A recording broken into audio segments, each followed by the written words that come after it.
Assalamualaikum warahmatullahi wabarakatuh. Semangat pagi semuanya. Perkenalkan, saya Niputu Devira Ayu Martini, STRT, MTRT. Pada kesempatan kali ini saya akan membawakan materi mengenai sensor dan aktuator pada perangkat IoT. Kenapa topik ini penting? Karena ketika kita berbicara tentang Internet of Things atau IoT, kita sebenarnya sedang membicarakan bagaimana dunia nyata bisa terhubung dengan dunia digital. Nah, sensor dan aktuator inilah yang menjadi jembatan penghubung antara keduanya. Next.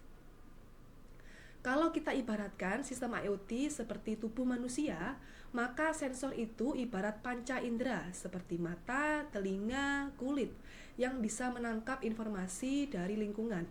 Sedangkan aktuator itu ibarat otot yang bisa bergerak ketika otak memberi perintah.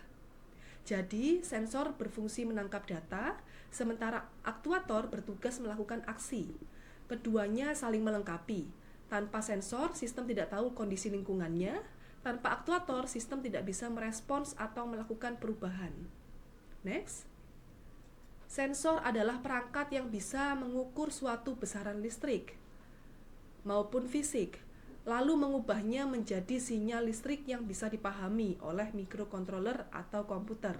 Contoh yang paling umum adalah di depan saya, yaitu ada sensor jarak, yaitu sensor HW201 untuk obstacle avoidance.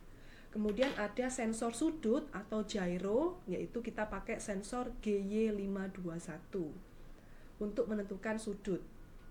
Kemudian ada sensor kelembaban, kita menggunakan sensor capacitive soil moisture yang sering dipakai di rumah kaca atau dunia pertanian.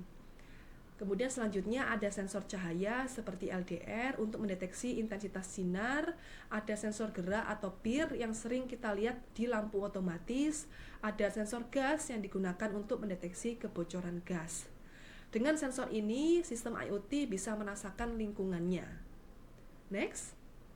Setelah data ditangkap sensor, berikutnya perlu ada respon, dan itulah tugas aktuator. Aktuator mengubah sinyal listrik menjadi aksi yang nyata.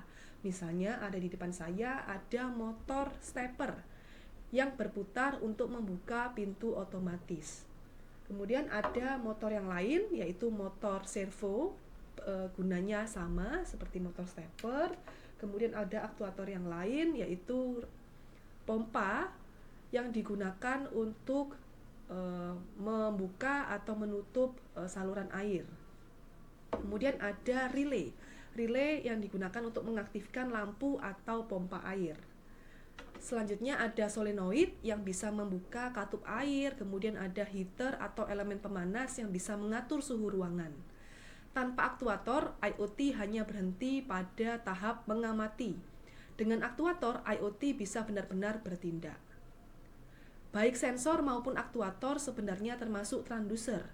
Transducer adalah perangkat yang mengubah satu bentuk energi menjadi bentuk energi lain. Baik sensor maupun aktuator sebenarnya termasuk transducer. Transducer adalah perangkat yang mengubah satu bentuk energi menjadi bentuk energi yang lain. Sensor mengubah energi dari lingkungan, misalnya energi panas, cahaya, atau gerakan menjadi sinyal listrik. Sedangkan aktuator melakukan kebalikannya, mengubah sinyal listrik menjadi gerakan mekanik, cahaya, atau panas. Inilah prinsip dasar yang memungkinkan IoT menghubungkan dunia fisik dan dunia digital.